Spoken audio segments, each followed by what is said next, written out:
Hi,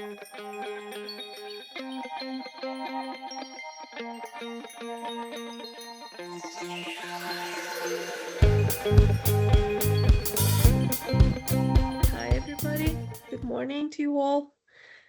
So I'm just going to talk a little bit about the contribution of energy communities in mitigating energy poverty.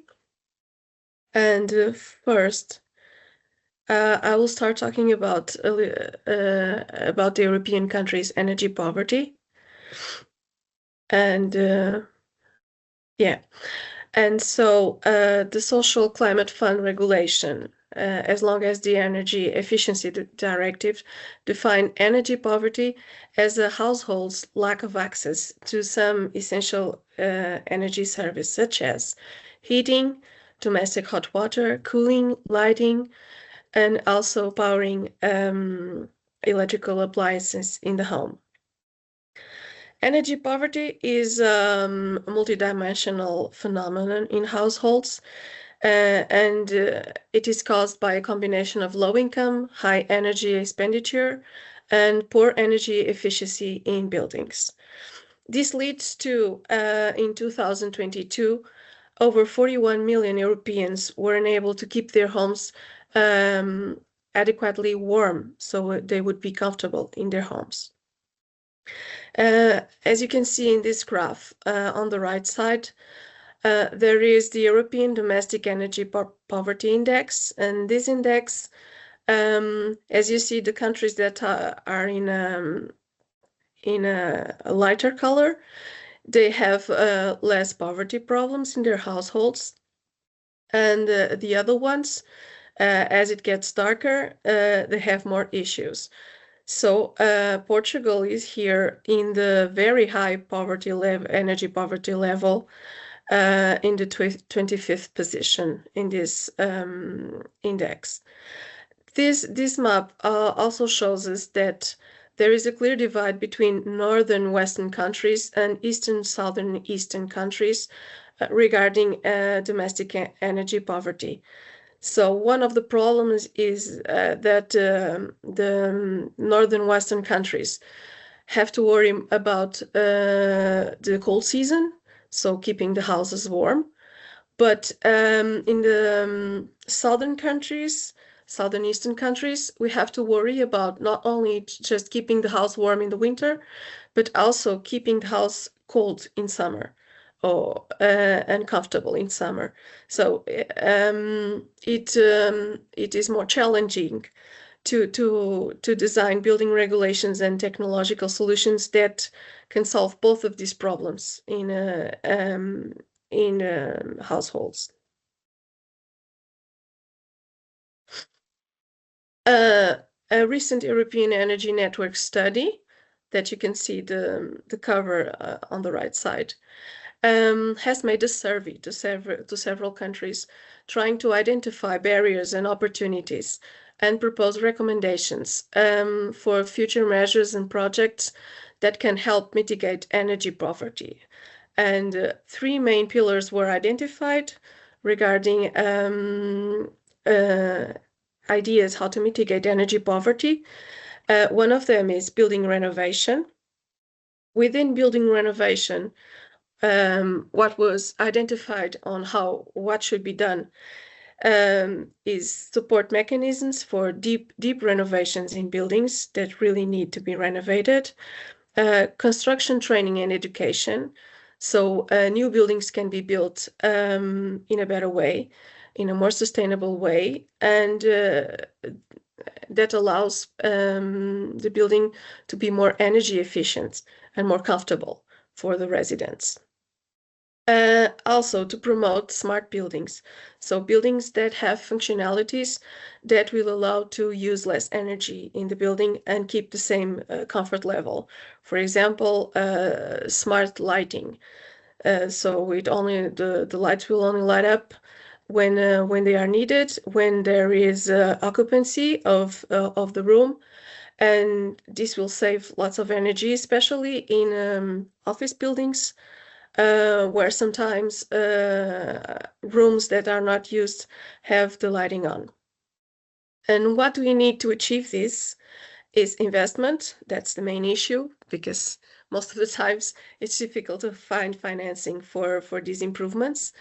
One-stop shops to give information to the population, and smart solutions in buildings that help improve energy efficiency. Regarding specifically only energy efficiency, things that can be done are the use of energy services companies and energy performance contracts. And what we want to say with this is that when a new building is built, the constructor is not accountable for the energy performance of the building after being built. And so if the building consumes a lot of energy during its lifetime, that will not be a problem for him. But if we have an energy performance contract, then the constructor is accountable for the quality of the building, and then it will be better built. Energy services companies can help when there is a problem with financing. Usually they make the initial investment in the systems that will improve energy efficiency in the buildings, and this can help really to install and use these systems in new buildings or existing buildings, but that need new equipments. Also, what is needed is to give access to relevant information regarding energy efficiency, and support for energy efficiency in rental properties. Because when you are in a rented property, there is difficulty to make the investment in improvements in a house that is not yours, and so this can also help. What is needed regarding energy efficiency is to give priority for vulnerable population, to improve energy literacy, and also to monitor and to monitoring indicators and strategies that help monitor the buildings and the systems through time, so we can really see if we have an improvement when a new system is installed and supposedly has higher energy efficiency. The last pillar regards renewable energy communities, and this will be my main focus in this presentation. And so what we have to do is to have an energy poverty strategy in line with renewable energy communities, to support non-profit cities and energy communities, and secure access to renewable energy to all. What is needed? So to have more renewable energy communities, to have smart grids that can receive the extra energy that will not be used by this increased capacity installed locally, and affordable access to renewables. So if we have these, we really can have more renewable energy communities and can help them grow and help vulnerable people. So why do we think that renewable energy communities will help decrease energy poverty? To show you the relationship between energy poverty and electricity prices, here there's a graph that shows the breakdown of domestic electricity prices. So in blue we have energy and supply costs, in orange network costs, and in yellow taxes, fees, levies and charges regarding electricity costs. Also in this graph we have a separation regarding the level of consumption. So the minimum level is level A, with an annual consumption of less than 1,000 kilowatt hour for a domestic user, and levels B, C, D, and E are increasing in consumption. So we can see here highlighted in red for the case of Portugal that for A level is the first one, we have high price of energy for the level with less consumption. And we also can see that most of the price of electricity is not really the price of the kilowatt hour consumed, but are taxes, fees, levies, and charges. And similar to this, we have this in Spain, almost the same case, with almost the same value and high taxes level also. So what does this show us? That probably the energy poor households pay a higher price, as we can see here in level A, for each unit of electricity consumed, as electricity prices are higher in the lowest consumption band, A. So almost in all member states, this happens. The level A is the one that pays a higher electricity price. So we can see that the most vulnerable people that consume less because they are not able to consume more are the ones that pay more for each unit of electricity.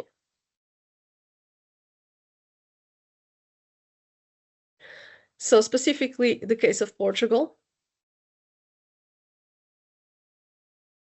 And so Portugal already has a national strategy for energy poverty mitigation.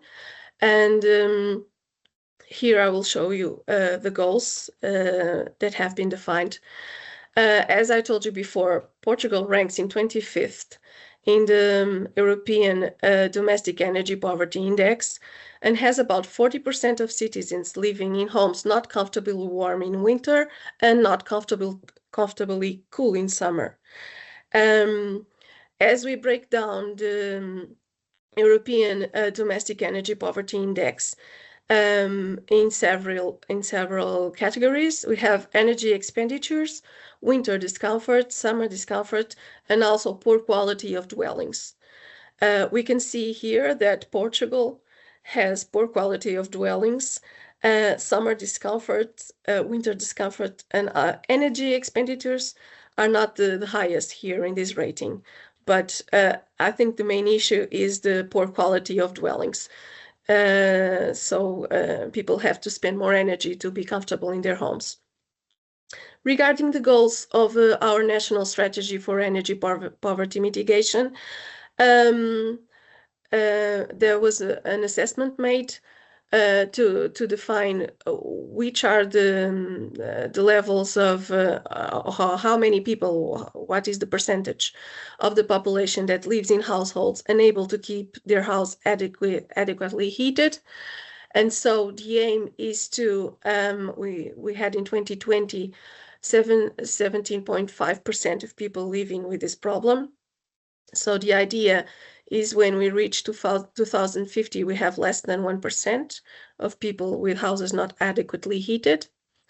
For the inverse problem with houses that are not comfortably cool in summer, we have even a higher problem. In 2012, we had 35.7% of the population that could not keep their houses cool in summer. And in 2050, we intend to have less than 5%. Also, we have problems because we have a poor quality of construction. We have problems also with water infiltrations, humidity, and rotten materials in the homes. And into 2020, we had 25.2% of the population having these problems in their homes. And we intend to also reach less than 5% in 2050. The problem of not having enough money to pay the bills. So households whose energy expenditure represents more than 10% of total income. Here is the number of population and not the percentage. It was over 1 million of Portuguese that spent more than 10% of their total income with energy expenses. So the idea is in 2050 to reach zero, or that nobody would have to spend more than 10% of their income with energy expenditures. So these ambitions, sorry, Rita, could you go back? Susana, I'm sorry. Can we ask you to wrap up within a minute or two? We're at your time. Thank you. This is a very ambitious goals that we have in Portugal. You can now pass, Rita. And so we have identified that electricity price is a problem because between 2007 and 2008, we had a 50% increase in electricity prices. And when compared with increase in minimum wage income, we only had a 5.7% increase. So people really struggled after that to be able to use electricity in their homes. And so cheaper electricity price will give them the ability to use electric heaters, air conditioning, heat pumps, or dehumidifiers that will help them be more comfortable in their homes.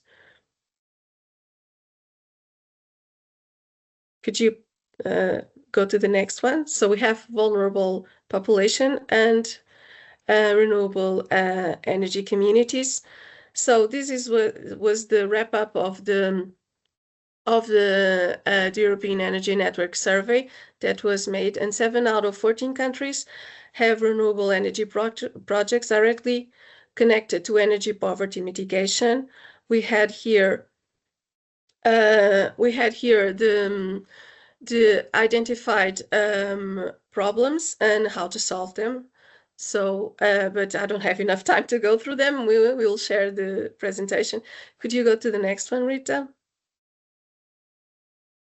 So the main benefits from participating in a renewable energy community are thermal comfort, health improvement, and financial savings. But there are others.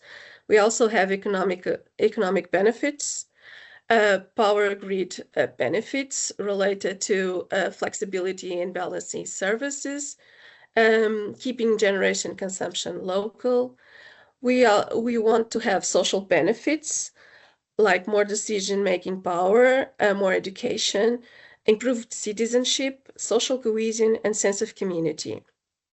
We also will have environmental benefits, reduced greenhouse gas emissions and air pollution emissions, and also reduced environmental damage through fossil fuel extraction. Can you go to the next one, please? This is the final one.